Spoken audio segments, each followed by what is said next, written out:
पूछ रहा हूँ। नीरज जी, आप वरिष्ठ प्रवक्ता हैं और वरिष्ठ नेता भी हैं जेडीयू के, लेकिन ये जो हमारे राज्य में कम अपराध हुए, आपके राज्य में ज्यादा हुए, ये कह के हम अपने अपराध को छुपा नहीं सकते हैं जो अपराध। आप गलत इंटरप्रिटेशन दूसरे कर रहे सवाल हैं। यहाँ पे उठा था कि आपके सहयोगी दल जब आपके अरे आप पर, सुनिए ना हाँ मेरी बात।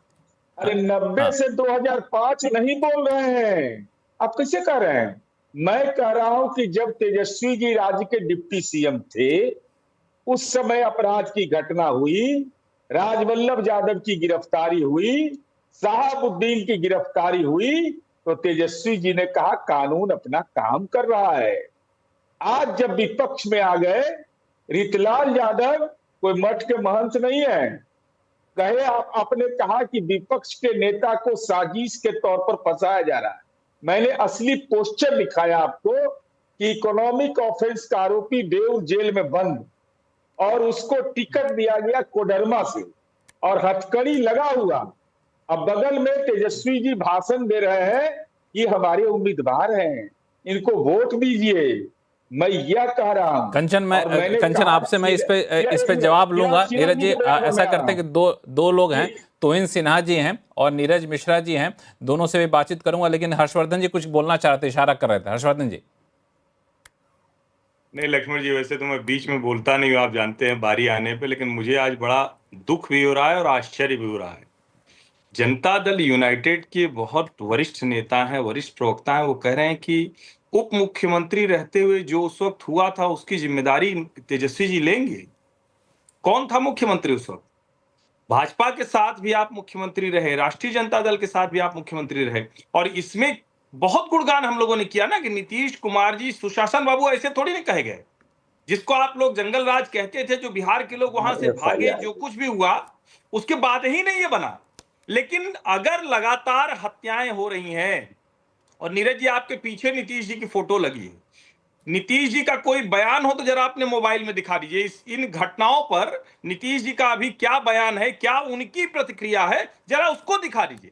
बिहार के लोग क्या मजाक बना हुआ है क्या कि एक पार्टी कहेगी कि उसके समय में जा रहा था, एक पार्टी कहेगी इसके समय में जा रहा था, आप गलत इंटरप्रिटेशन कर रहे हैं। ये कैसे हो सकता आप गलत इंटरप्रिटेशन क्यों कर रहे हैं? आप गलत इंटरप्रिटेशन क्यों कर रहे हैं? मैंने यह कहा कि जब आप सरकार में रहते हैं तब कार्रवाई होती है तो आप कहते रूल ऑफ लॉ है, जब सरकार में नहीं रहते तो आप कहते गवर्नेंस फेल कर गया।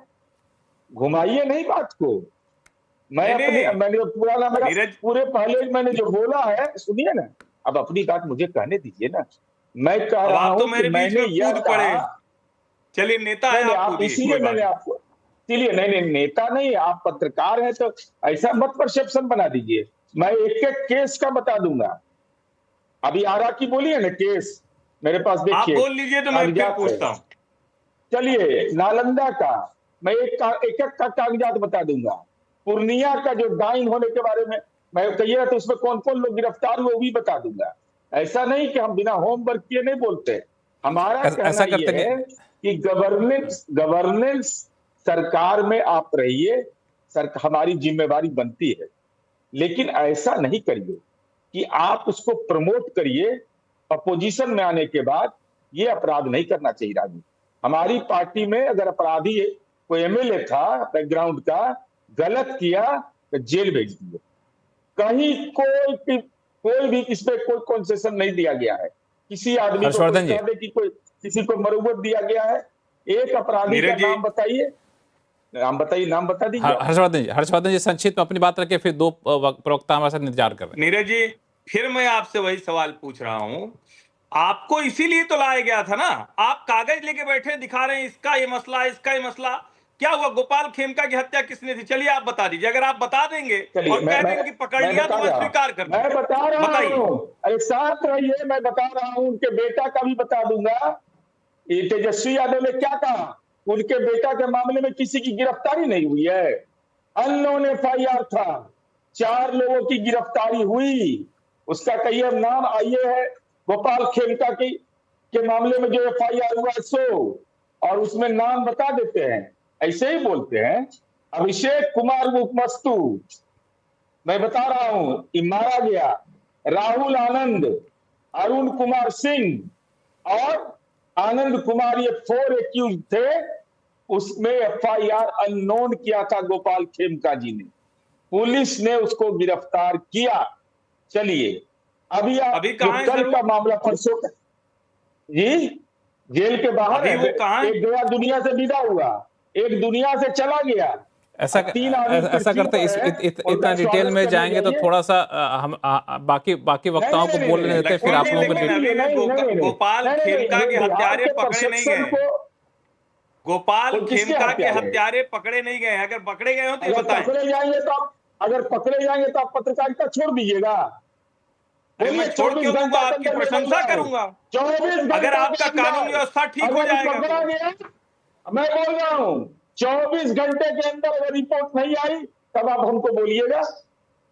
ठीक है, बहुत बड़ी बात आपने कहा कि 24 घंटे के अंदर इस पे रिपोर्ट आएगी, यानी 24 घंटे के अंदर एक ठोस एक्शन होता हुआ दिखे। तुहिन सिन्हा साहब भाजपा के प्रवक्ता है, तुहिन सिन्हा साहब। हाँ चलिए, अच्छी बात है कि इस डिबेट के बहाने कम से कम एक ठोस आश्वासन यहाँ पे मिला एक वरिष्ठ नेता नीरज जी के जरिए।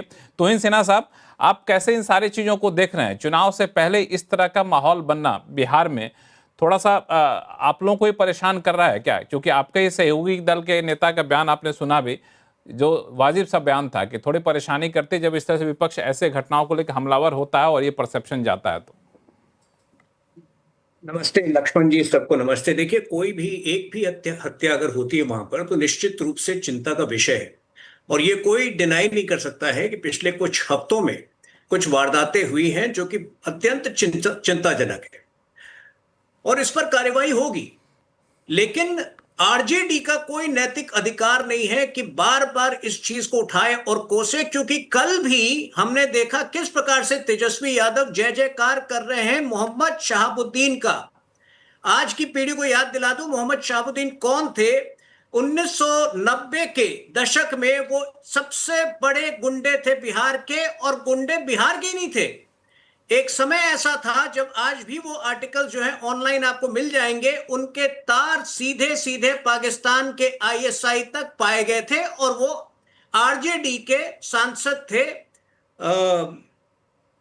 ये छपरा के पास जो सिवान कॉन्स्टिट्यूंसी है वहां से। तो आज अगर वो जय जयकार कर रहे हैं, किस आधार पर ये लोग गुंडा राज की बात करते हैं? निश्चित रूप से, जैसे मैंने कहा कि एक भी हत्या होती है तो ये अपवाद है, ये जो है ऐसा नहीं हो रहा था नीतीश जी के काल में, और निश्चित रूप से मुझे लगता है कि इसमें कोई साजिश भी हो सकता है कि आरजेडी के ही पुराने गुंडों का हाथ हो। मुझे नहीं पता क्या कारण है, लेकिन सरकार का दायित्व है कि जल्दी से जल्दी अपराधियों को पकड़े, और सरकार का दायित्व है कि उनको अंजाम तक पहुंचाए।